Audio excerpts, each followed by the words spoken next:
네, 반갑습니다. 네, 우리 2부 예배를 드리고 또 이렇게 3부 예배 드리는데요.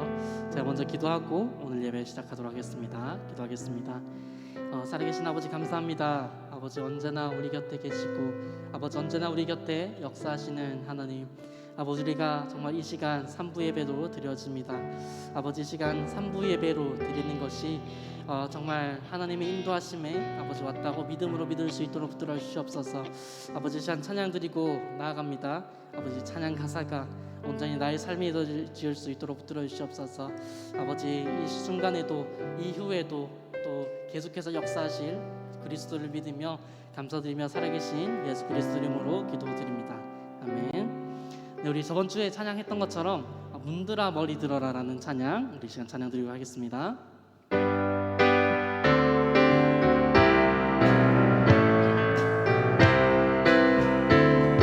문들아 머리 들어라. 문들아 머리 들어라. 들릴지어다 영원한 문들아. 영광의 왕 들어가시도록. 영광의 왕 들어가시. 다시 한번 문들아 머리 들어라.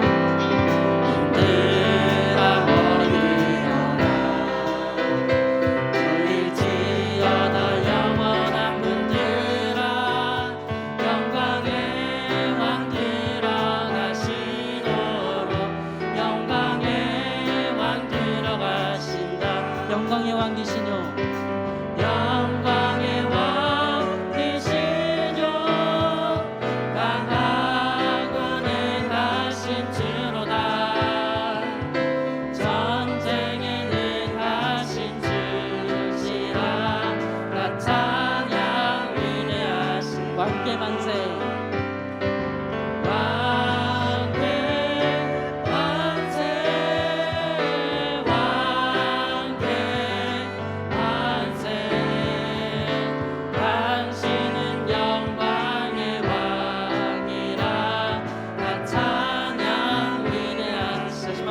머리 들어라. 문들아 머리 들어라. 들릴지어다 영원한 문들아. 영광의 왕 들어가시도록. 영광의 왕 들어가. 다시 한번 문들아 머리 들어라. 문들아 머리 들어라. 들릴지어다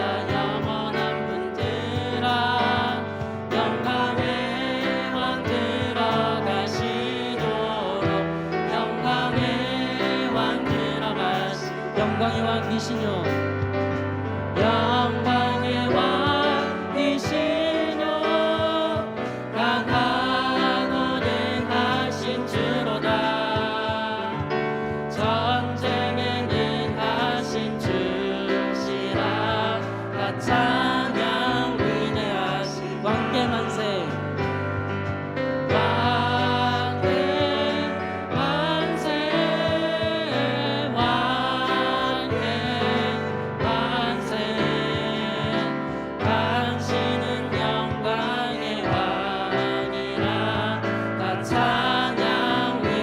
영광의 왕이시뇨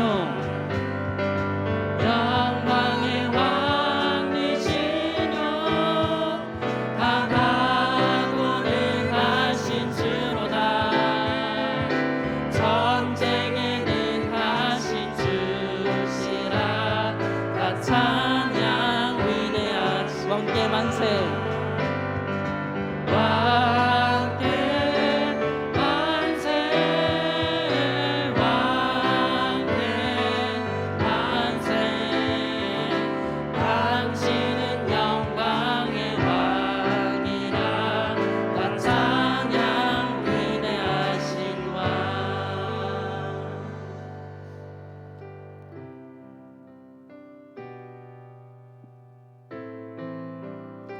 찬양은 우리 금요 예배 때 우리 항상 하는 찬양인데요. 나의 피난처 예수 찬양 드리겠습니다. 나의 피난처 예수 나의 피난처 예수 의지해요 나의 피난처 예수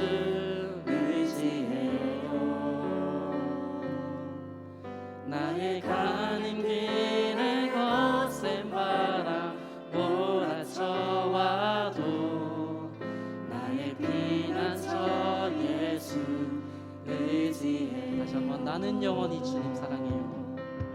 나는 영원히 주님 사랑해요. 나는 영원히 주님 사랑해요. 세상 어떤 것도 나의 사랑 끊을 수 없네.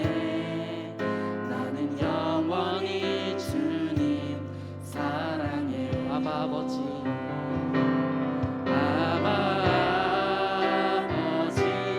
나를 사랑하시니 나의 모든 것 주께 드려요.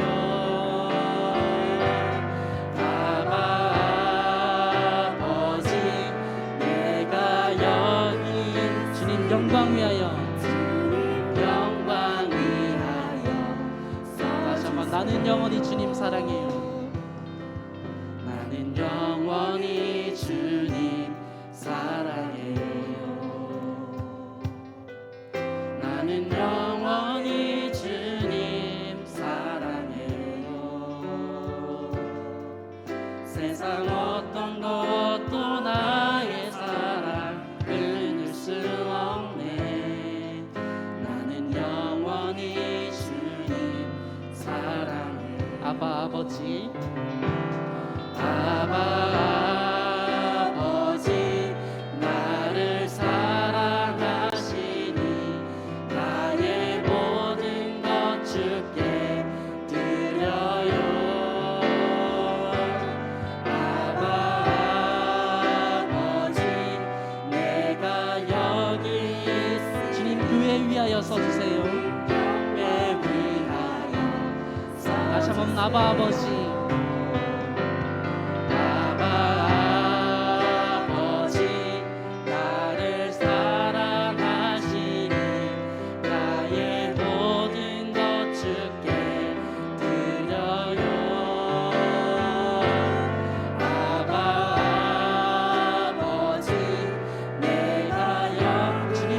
위하여 써주세요. 주님 나라 위하여. 다시 한번 마지막으로 아버지,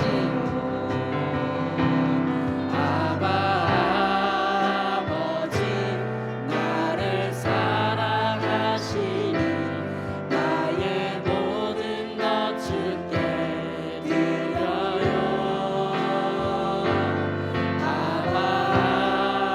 아버지, 내가 여기 영광 위하여, 주님 영광 위하여 써주세요. 우리 시간 기도하셨으면 좋겠습니다. 우리 시간 예배로 우리 정말 그 목숨 걸고 드리는 그 예배가 온전히 정말 나의 피난처 예수가 되어줄 수 있도록 이 시간 기도하시고, 우리 오늘 말씀 전하시는 우리 김영민 전사님 가운데 정말 그 성령의 말씀 전하실 수 있도록 우리 시간 기도하시고, 오늘 예배와 말씀을 위해서 기도하겠습니다. 이 시간 기도하겠습니다. 살아계신 아버지 감사합니다. 아버지 정말 우리 오늘 예배가 정말 그 나의 피난처가 되고 아버지 나의 그리스도에게 아버지 예배드리며 나갈 수 있도록 역사해 주시옵소서. 아버지 붙들어 주시고 아버지 내 말씀에 아버지 더욱더 귀를 기울이며 더욱더 정말 말씀의 목숨을 걸고 나아갈 수 있는 우리가 되어줄 수 있도록 역사해 주시옵소서. 아버지 인도해 주시옵소서.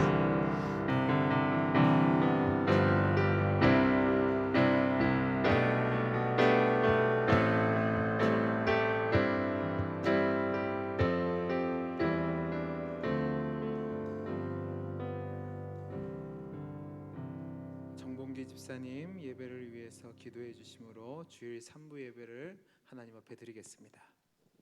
하나님 크신 은혜를 감사드립니다. 하나님께서 만드신 이 세상에는 지금 새로운 봄의 기운이 드는 가운데 따뜻한 날씨와 맑은 공기, 푸름을 대해가는 초목으로 그저 아름답기만 합니다. 우리로 하여금 이 풍광을 즐길 수 있게 하여 주시고 이렇게 건강한 몸과 마음으로 하나님 앞에 나와 예배드리게 하심을 감사드립니다.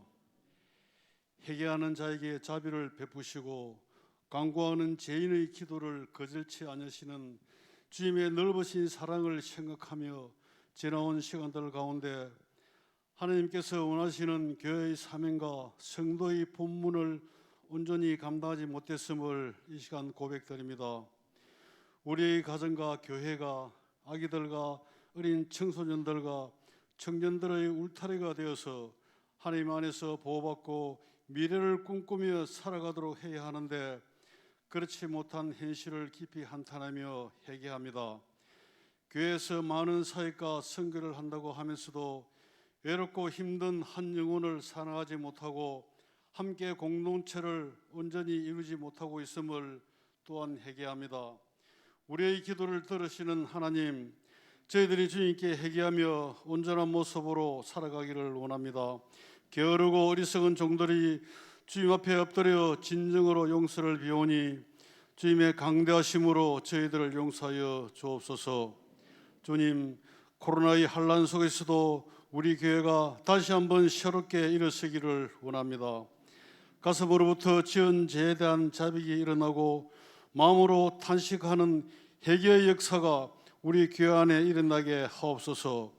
그리하여 흩어졌던 이들이 다시 교회로 돌아오고 억눌린 자들이 일어서며 교회를 걱정하다가 지친 성도들이 희망을 바라보게 하시고 기도하는 자마다 주님의 사랑을 응답받을 수 있는 신령한 제단이 되게 하옵소서. 우리 교회가 어려움과 기회를 동시에 맞고 있는 중요한 이때에 우리들 모두가 서로를 돌아보고 또 사랑하는 가운데 하나님 앞에 모든 것을 내려놓고 오직 전도와 봉사에 힘쓰며 기도의 불길이 꺼지지 않는 뜨거운 교회로 나아갈 수 있도록 다시 한 번 더 저희들의 손을 잡아 주시기를 간절히 원합니다. 주님, 특별히 육체의 어려움을 겪고 있는 지체와 그 가족들을 기억하시어 낙심하지 않고 주 앞에 기도하며 나아갈 때에 주님께서 힘 주시고 능력 주셔서 그 기도의 끈으로 밝은 빛이 비치는 회복의 통로로 주님 인도하여 주시옵소서. 이제 하나님의 말씀을 전하실 김영민 전도사님의 건강을 지켜주시고 성령의 권능으로 붙들어 주셔서 선포하시는 생명과 축복의 말씀을 통해서 우리 교회가 새롭게 되기를 원합니다. 오늘도 주님의 몸된 교회를 위하여 여러 가지 모습으로 봉사하는 충성스러운 재직들을 기억하시고 저들의 수고를 통해서 우리 교회에 아름다운 부흥의 열매가 알알이 맺혀지는 기쁨의 역사가 있게 하옵소서. 변함없는 하나님의 사랑과 보호하심을 감사드리며 부활하신 우리 주 예수 그리스도의 이름으로 기도드립니다. 아멘.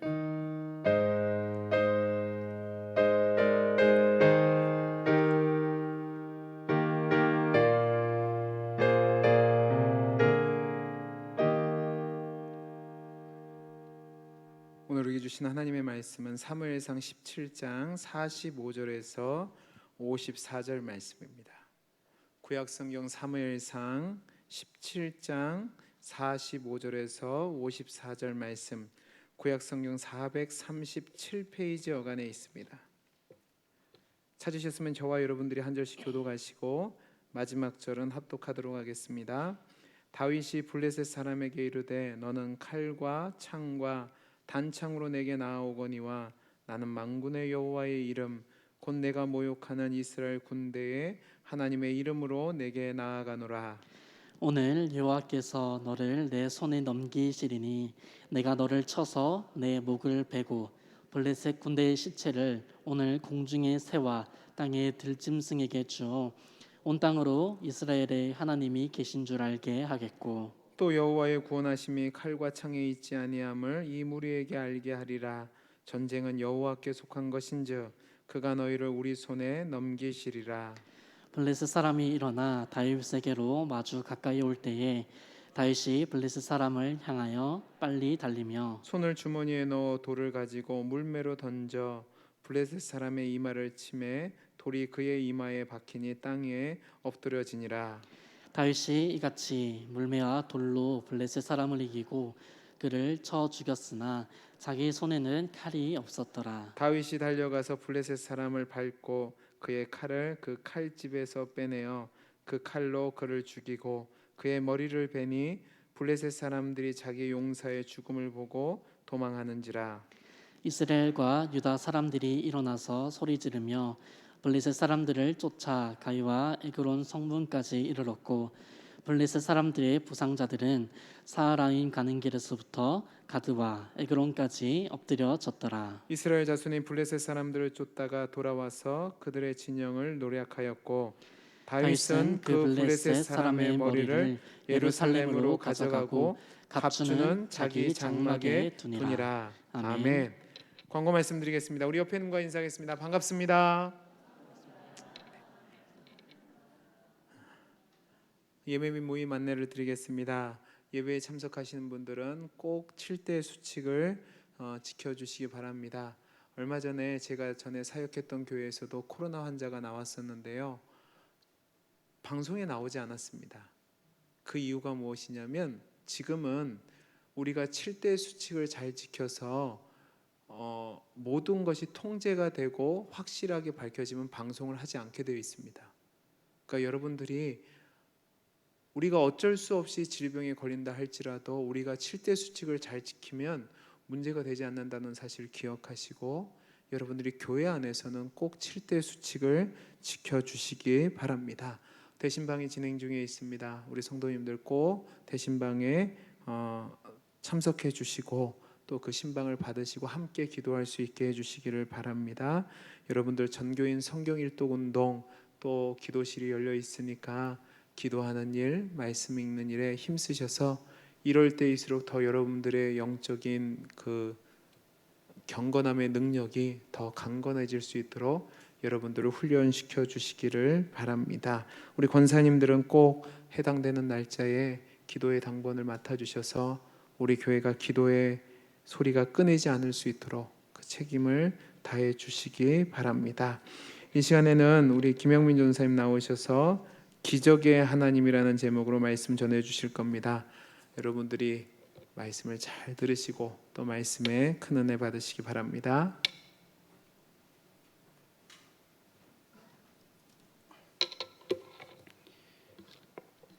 네, 잠시 기도하고 말씀 전하도록 하겠습니다. 사랑이 많으신 하나님 아버지 감사드립니다. 오늘도 우리에게 말씀을 주시고 하나님을 찬양하게 하심을 감사드립니다. 하나님 아버지, 우리는 육신의 존재가 아니라 하나님께서 믿음으로 낳은 영적인 존재들입니다. 이 세상의 것으로 만족할 수 없는 존재들입니다. 주님, 말씀으로 우리를 새롭게 하시고 영육을 강건하게 하여 주셔서 이 세상을 살아갈 때 하나님 주시는 힘으로 살아갈 수 있도록 도와주시옵소서. 감사드렸고 예수 그리스도 이름으로 기도드렸습니다. 아멘. 할렐루야, 반갑습니다. 오늘 말씀은 누구나 좋아하는 말씀이고 교회를 다니지 않는 사람들도 잘 아는 말씀이죠. 다윗이 골리앗을 이기는 장면입니다. 또 제가 너무너무 좋아하는 특별한 인물이기도 합니다.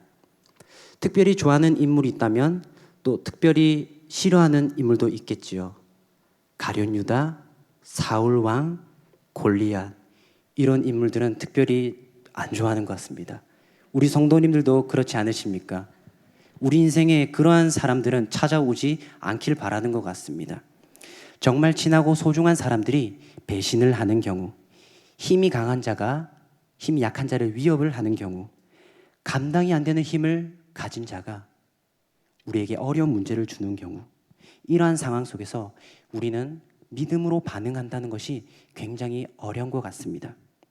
때론 사랑을 해야 하고 때론 도망을 쳐야 될지, 때론 믿음으로 용기를 가지고 나아가야 될지 우리는 참으로 모르고 어려운 것 같습니다. 그래서 여기 있는 모든 분들 중에 예수님을 막 믿기 시작하신 분들도 있고, 이제 예수님을 오랫동안 믿어오신 분들도 있고, 또 두려움이 많으신 분들, 낙천적이신 분들, 용기가 있으신 분들 다양할 것입니다.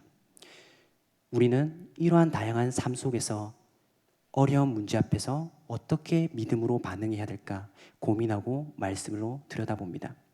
그런데 분명한 것은 하나님께서 우리에게 지혜를 알려주시고 길을 알려주신다는 것입니다. 성경을 통해서 말이죠. 개인적으로 저는 요즘에 작은 골리앗과 싸움을 하고 있습니다. 어떤 골리앗이냐면 몇 달 전부터 새벽 기도 차량 운행을 하고 있습니다. 새벽 기도 자체가 골리앗이진 않습니다. 새벽에 맞이하는 그 무거운 눈꺼풀, 그리고 아침에 혹시 일어나지 못할까 봐에 대한 두려움, 그리고 혹시 아침에 추우니까 성도님들이 제가 늦어서 오돌오돌 떨고 있지 않을까에 대한 걱정들. 이것이 저의 작은 골리앗입니다. 그래서 밤에 잘 때마다 이런 기도를 하게 됩니다. 하나님, 할 수 있으시거든 이 잔을 내게 옮기시어 새벽 기도가 빨리 지나가 있게 하옵소서. 기도가 이루어졌을까요? 이루어지지 않았을까요? 이루어지지 않았습니다. 하나님, 천사 한 명을 내게 보내주시옵소서. 12군단이나 되는 천사 없어도 괜찮습니다. 한 사람의 천사, 날개가 없어도 괜찮습니다. 보내주셔서 저로 변신하여 하루만 차량 운행하게 하여 주시옵소서. 기도했습니다. 기도가 이루어졌을까요? 이루어지지 않았습니다.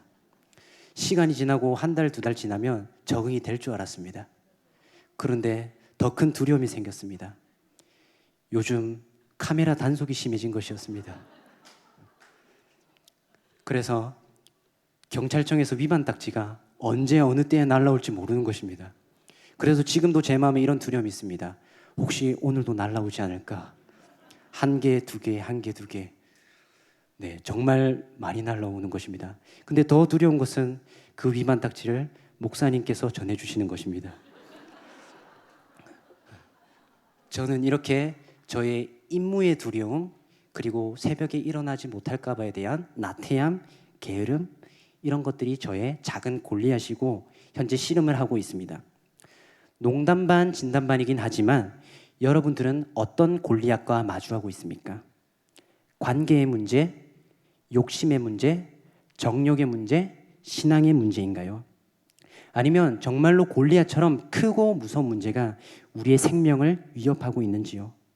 그렇다면 오늘 말씀 속에서 나타난 다윗이 보여준 믿음의 원리를 기억하여서 커다란 골리앗은 아니지만 우리를 가로막고 있는 문제 앞에서 믿음의 원리로 승리하길 간절히 소망합니다.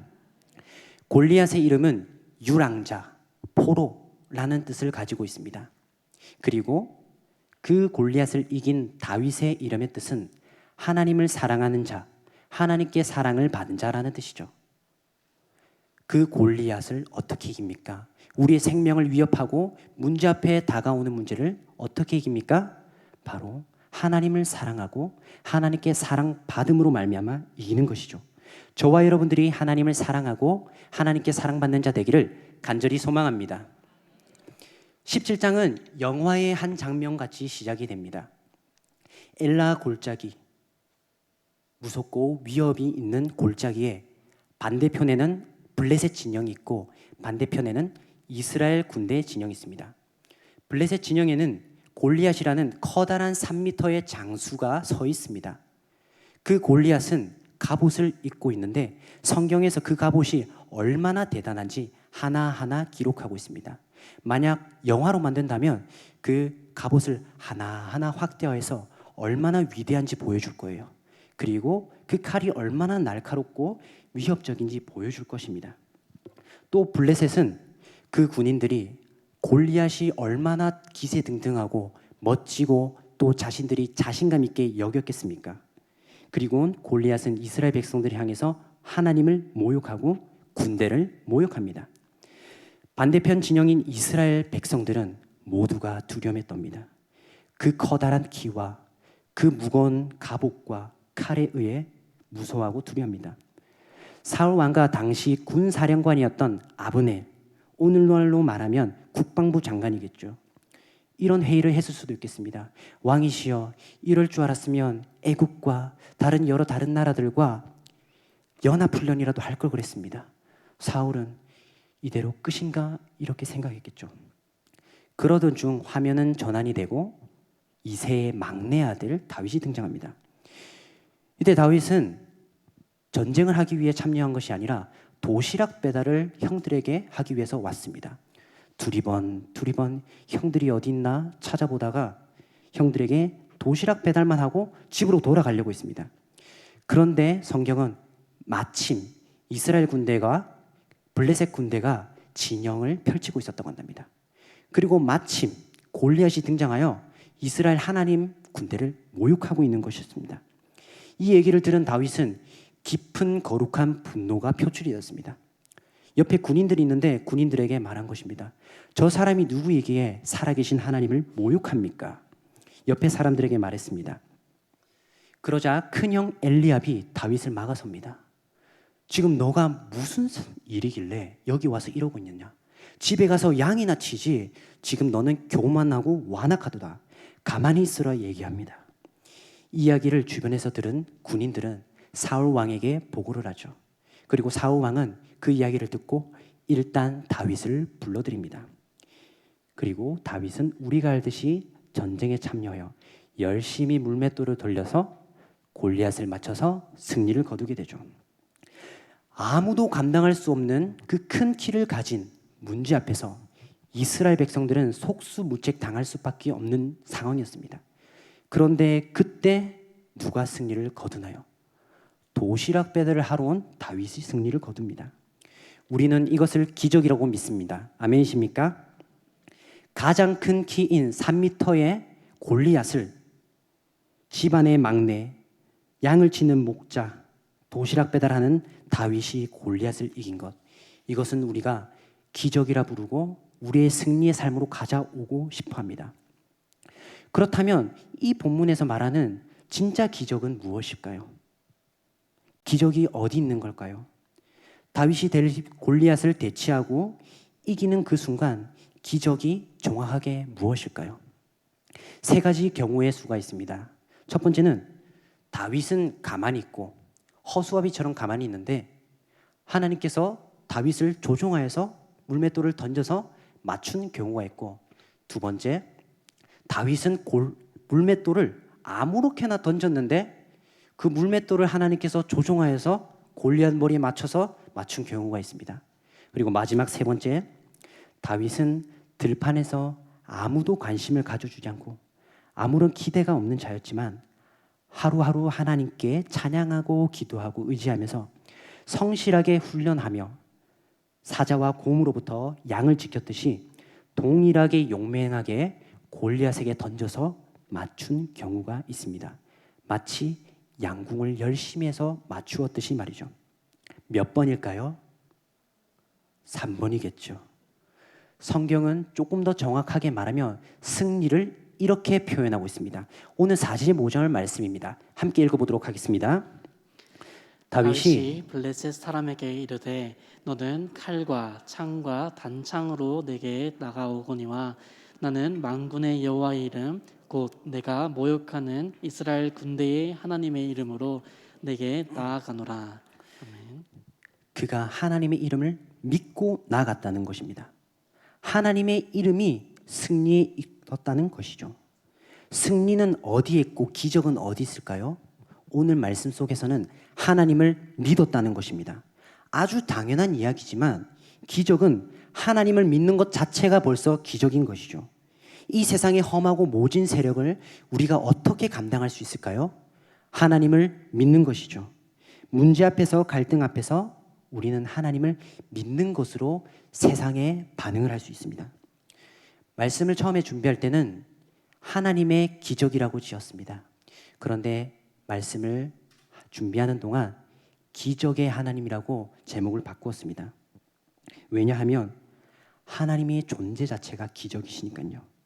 하나님의 존재 자체를 믿는 것이 벌써 우리에겐 기적이죠. 온 우주에 살아계신 하나님을 우리가 믿는다. 이것이 기적인 것이죠. 우리가 하나님을 믿고 나의 하나님이 되는 것이 기적이 아니고 선 무엇이겠습니까? 저와 여러분들이 예수님을 믿고 구주로 고백하고 있습니다. 이것이 가장 큰 승리이고 가장 큰 기적이고 가장 큰 복임을 우리는 믿습니다. 우리는 골리앗보다 더 크고 무서운 사망과 죄로부터 승리를 얻어냈습니다. 예수 그리스도의 부활로서 말이죠. 그래서 우리는 하나님을 찬양하고 생명을 늘 공급받아 영생을 사는 삶을 살게 되었습니다. 그것이 우리에겐 기적이죠. 실제 우리는 아주 작고 작은 사소한 문제로 승리하면서 이곳까지 걸어왔습니다. 그리스도인들이 걸어온 발자취는 하나님 없이 걸어온 길이 단 한 걸음도 없습니다. 아주 사소한 일, 아주 작은 일, 어린아이가 걸어온 길, 그 모든 길이 하나님께서 동행해 주셔서 지금 우리가 이 자리에 왔습니다. 우리 힘으로 걸어온 길이 아니기 때문에 크기만 다를 뿐, 덩치만 다를 뿐이지 우린 동일하게 하나님으로 믿음으로 걸어가길 간절히 소망합니다. 여기서 이런 질문을 품게 됩니다. 그러면 사울 왕과 아브넬과 이스라엘 백성들은 하나님을 믿지 않은 건가? 다윗만 믿은 건가 하는 질문을 품게 됩니다. 전쟁에 참여하기 전에 성전에서 성막에서 기도를 많이 하고 온 사람도 있었을 것입니다. 그리고 집안에서 자매들이 전쟁에 이기기는 무슨, 제발 살아 돌아오기만을 바라면서 집안의 부모님들과 자매들이 기도를 하고 있었을 것입니다. 그런데 왜 하나님께서는 다윗에게만 승리를 허락하셨을까요?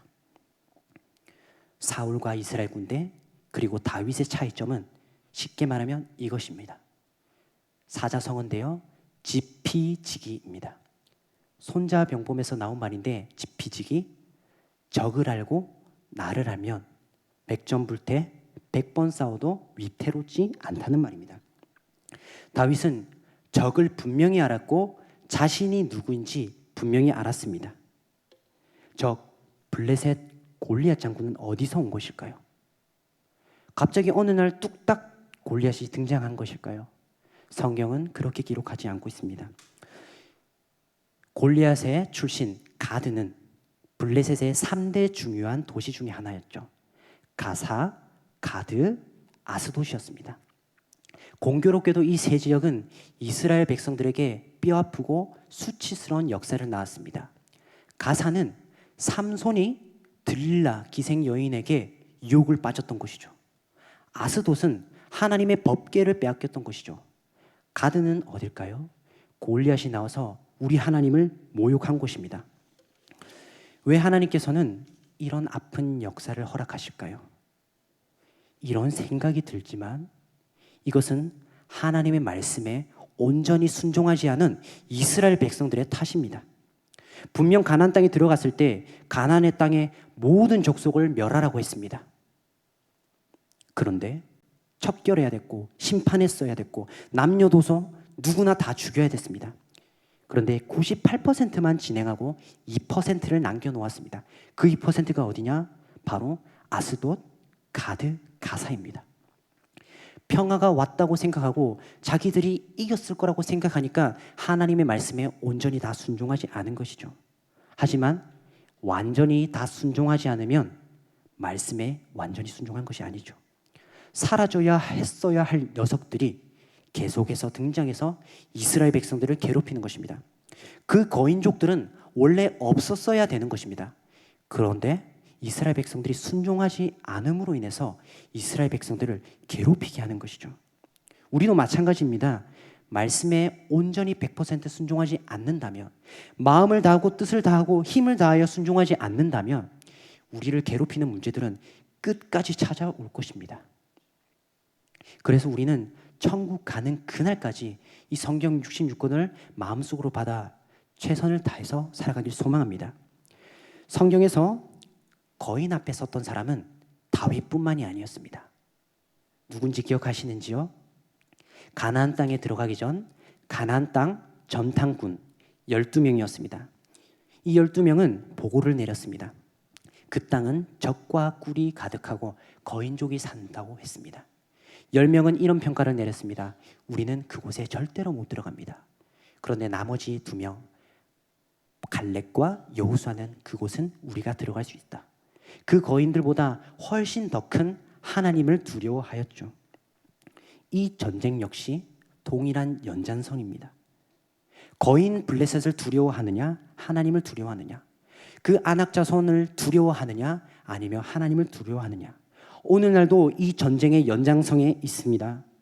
크고 강하고 힘센 거인 같은 자들이 우리 하나님의 백성을 두렵게 하고 위협을 하고 있을 때, 또 우리가 서로 용서하지 못하게 하고 거짓 정보로 눈을 가려서 하나님의 백성으로 사는 것을 우습게 여기는 그들, 또한 하나님의 말씀을 혼탁하게 하여 어중간하게 하나님의 말씀에 순종하게 하는 어두운 세력들 앞에서 우리는 그들을 두려워합니까?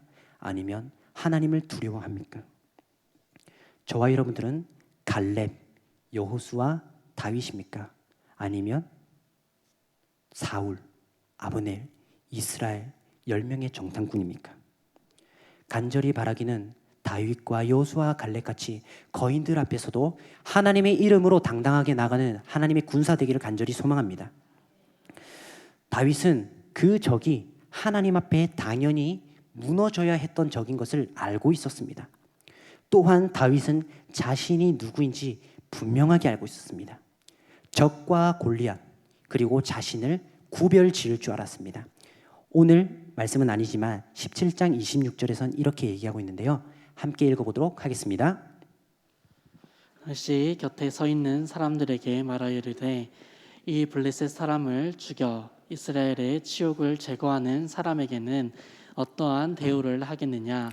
이 할례 받지 않은 블레셋 사람이 누구에게 살아계시는 하나님의 군대를 모욕하겠느냐?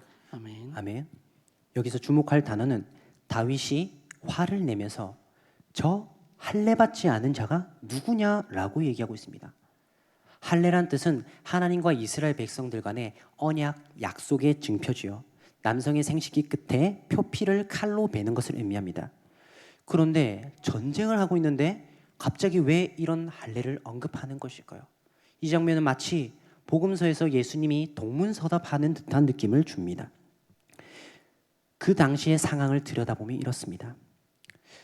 우리가 친구들끼리 해서는 안 되는 욕이 있죠. 부모님 욕이죠. 친구들끼리 아무리 싸워도 부모님 욕은 해서는 안 되는 것입니다. 그런데 골리앗은 그걸 건드리는 겁니다. 우리 하나님 아버지를 모욕하는 겁니다. 다윗은 그때 이렇게 말합니다. 저 할례 받지 않은 자가 누구냐? 어디 할례 받지 않은 자가 감히 하나님을 모욕하고 두려워하느냐? 오히려 골리앗을 훨씬 하등하고 가치 없는 존재로 깔보듯이 얘기하고 있습니다. 할례는 이스라엘 군대가 다 행했습니다. 그런데 다윗만이 할례를 내세우고 있죠. 즉 다윗만이 하나님과 약속의 관계, 언약의 관계를 내세우고 있는 것입니다. 전쟁 앞에서 약속을 내세우고 있는 것이죠. 나는 하나님의 파트너다 이렇게 말이죠. 할례는 아브라함에게 처음 행했던 표식이었습니다. 할례의 큰 의미는 많은 의미겠지만 이것입니다. 너는 사망했다라는 뜻입니다. 표피를 베어내니 남성의 생식기가 이제 끊기니까 이제 생존이 불가능해진 것입니다. 이제 육체적으로 자식을 낳는 것이 아니라 영적으로 자식을 낳는 것을 의미합니다. 그래서 첩을 통해 낳은 이스마엘이 약속의 아들이 아니라 이삭이 약속의 아들이 되는 것이죠. 오늘날 우리는 이런 할례는 받지 않았습니다. 그러나 성경에서는 우리가 모두가 마음의 할례를 받았다고 로마서에서는 이야기하고 있습니다. 즉 우리 모두는 약속의 후손이란 것이죠. 우리가 받은 할례는 성령으로 인한 마음의 할례입니다. 이 말은 즉슨 저와 여러분들이 모두 육신으로서 죽었다는 것을 의미합니다. 우리의 인간적이고 육신적으로 생각하고 이 세상에 우월하고 아름다운 것을 바라보는 모든 것들이 죽었다는 것을 의미합니다. 이제 더 이상 세상의 거칠감을 사랑할 수 없는 존재가 되었습니다. 사랑하면 안 되는 존재가 아니라 사랑할 수 없는 존재가 되었습니다. 마치 물과 기름이 섞일 수 없듯이 말이죠. 우린 영적으로 하나님의 말씀으로만 먹고 살아가는 약속의 자녀가 되었다는 것이죠. 내가 그리스도와 함께 십자가에 못 박혔나니 그런즉 이제는 내가 사는 것이 아니요 오직 내 안에 그리스도께서 사는 것이라. 이제 내가 육체 가운데 사는 것은 나를 사랑하사 나를 위하여 자기 자신을 버리신 하나님의 아들을 믿는 믿음 안에서 사는 것이라. 바울은 어디에서 죽었다고 하죠? 십자가에 죽었다고 한답니다. 저와 여러분들은 어디서 죽은 걸까요? 십자가에서 예수님과 죽고 함께 부활하였죠. 나의 자아가 죽으면은 전쟁은 하나님께서 알아서 이끌어 가십니다. 여호수아 5장에 가면 이제 요단강을 건너서 가나안 땅으로 들어가게 됩니다. 그 가나안 땅에 들어간 여호수아는 길갈에 12돌을 세우면서 기념을 하죠. 그런데 하나님께서 어처구니 없는 명령을 내리십니다. 바로 이스라엘 백성들로 하여금 할례를 행하라는 것입니다. 아니 적진이 지금 코앞에 있는데 할례를 행하라니.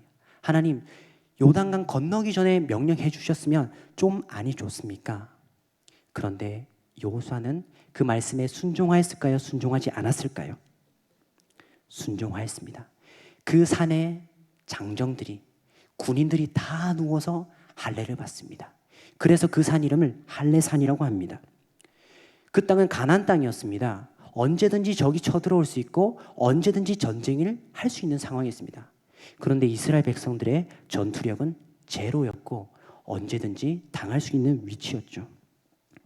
그런데 공격하는 적도 없고 오히려 남의 적진에서 유월절 축제를 즐깁니다. 고기도 먹고 쓴나물도 먹고 무경병도 먹으면서 추기를 드리면서 하나님을 예배하고 있습니다. 남의 적진에서 말이죠.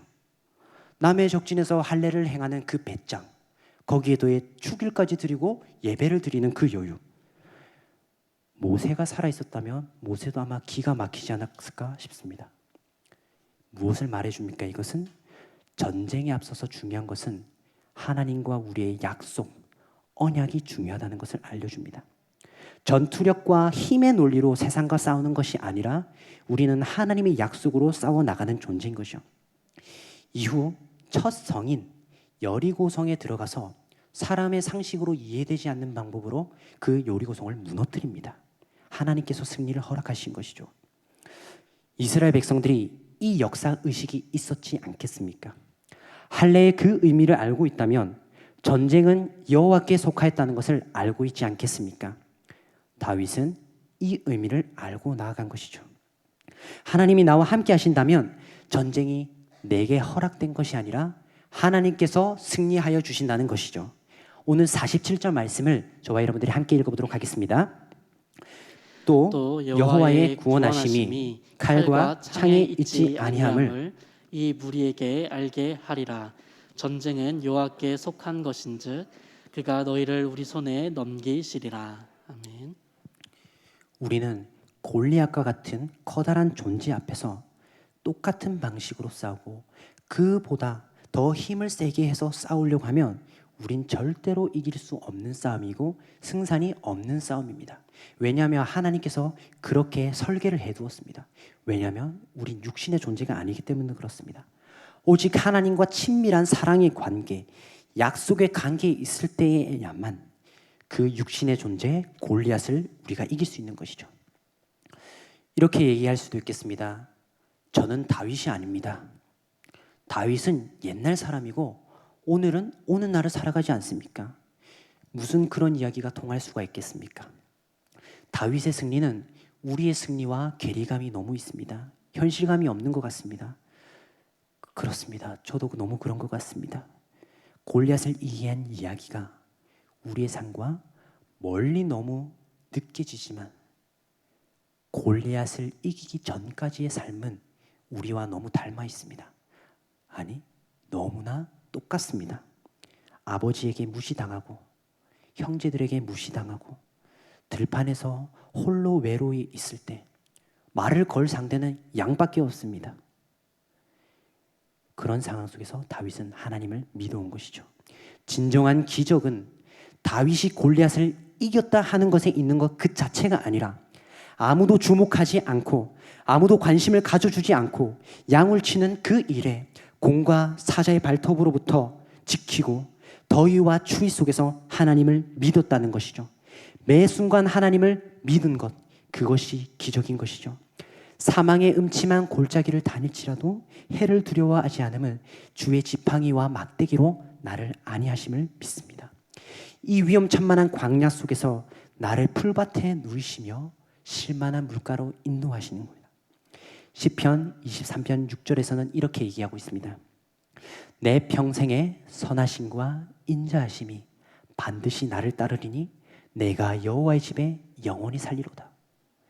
이 고백은 골리앗을 이기고 나서 한 고백일까요? 들판에 있었을 때 한 고백일까요? 여러분들의 삶은 어떠십니까? 골리앗을 이긴 삶입니까? 아니면 들판에서 다윗과 같은 삶이십니까? 저는 간절히 바라기는 이러한 상황 가운데서도 하나님의 선함과 인자하심이 우리와 계속 함께 하시고 또한 승리를 줄 것이란 걸 믿기를 간절히 소망합니다. 하나님, 이 세상을 살아가는데 비교당할까봐 두렵습니다. 다른 이들이 나의 삶에 대해서 평가할까봐 무섭습니다. 또 가족들, 친구도, 이웃들도 나를 진심으로 생각해주는 이가 아무도 없는 듯 같습니다. 하나님, 그렇지만 나는 주님을 믿습니다. 나를 보호해 주실 것을 믿고 어떠한 문제, 무서운 문제가 오더라도 주님께서 이겨주실 것을 믿습니다.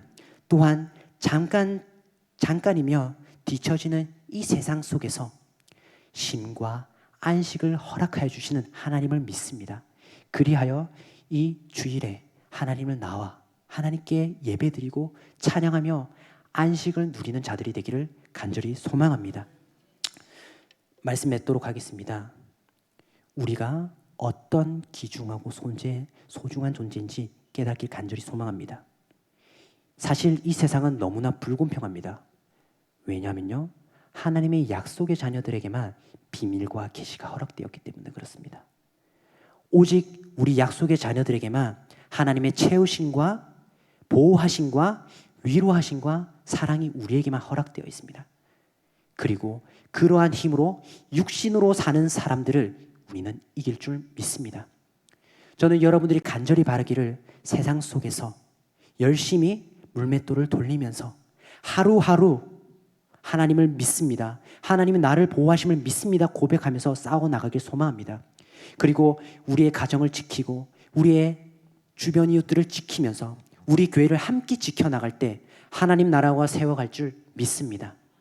저는 새벽 기도 때 우리 성도님들이 그러한 승리를 할 수 있도록 열심히 기도하겠습니다. 기도드리겠습니다. 사랑이 많으신 하나님 아버지, 감사드립니다. 하나님, 우리에게는 이 세상을 이길 힘이 하나도 없습니다. 조금도 없습니다. 그러나 주님께서 우리에게 약속하신 그 말씀을 따라 살아가고 세상의 이웃들을 사랑할 때 주님께서 승리를 허락해 주실 줄 믿습니다. 하나님의 이름으로 담대하게 나가는 주의 백성들 되길 간절히 소망합니다. 감사드렸고 예수 그리스도 이름으로 기도드렸습니다. 아멘. 함께 찬송하겠습니다. 찬송가 191장입니다.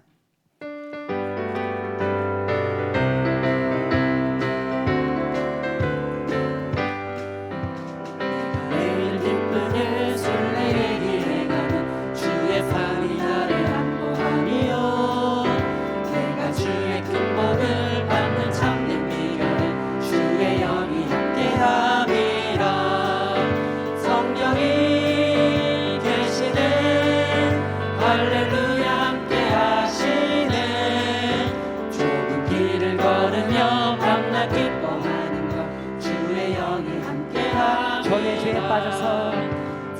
죄에 빠져서 평안함이 없을 때 예수 십자가의 공로 힘입어 그 발 아래 엎드려 참된 평화 얻으면 주의 영이 함께함이라. 성령이 계시네. 성령이 계시네. 할렐루야 함께 하시네. 좁은 길을 걸으며 밤낮 기뻐하는 것 주의 영이 함께함이. 세상 모든 욕망과 나의 모든 정욕이 십자가에 이미 못을 박았네. 어두운 밤이 지나고 무거운 짐 벗으니 주의 영이 함께함이라. 성령이 계시네. 성령이 계시네. 할렐루야 함께 하시네. 좁은 길을 걸으며 밤낮 기뻐하는 것 주의 영이 함께함이라. 목사님 나와서 기도해 하도록 하겠습니다.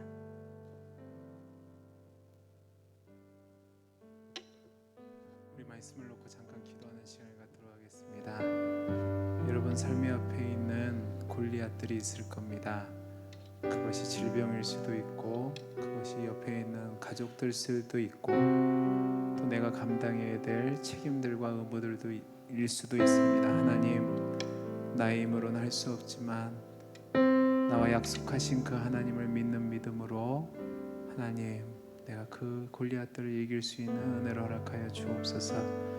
내게 주어진 삶의 환경에서 하루하루 최선을 다해 주를 위해 살아감으로 말미암아 내 앞에 있는 골리앗이 어떤 골리앗이라 할지라도 주와 함께 이길 수 있는 은혜를 주옵소서. 이제 우리 말씀을 붙잡고 잠깐 기도하는 시간 갖도록 하겠습니다. 기도하겠습니다. 사랑 받으시는 하나님 아버지 감사합니다. 아버지 하나님 말씀을 들었습니다. 우리와 함께 하여 주셔서 정말로 하나님 우리 앞에 있는 어떤 골리앗이라 할지라도 주와 함께 동행하며 주의 약속을 붙잡고 이길 수 있는 은혜로 함께 주옵소서. 아버지 하나님 함께 하여 주시옵소서.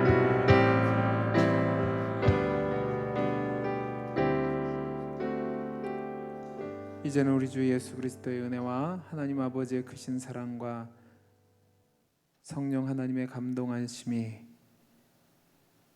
내 앞에 있는 어떠한 골리앗이 있다 할지라도 하나님의 약속을 붙잡고 하나님과 함께하며 승리하는 삶을 살기로 다짐하는 주의 백성들 머리 위에 이제로부터 영원토록 함께 있을지어다. 아멘.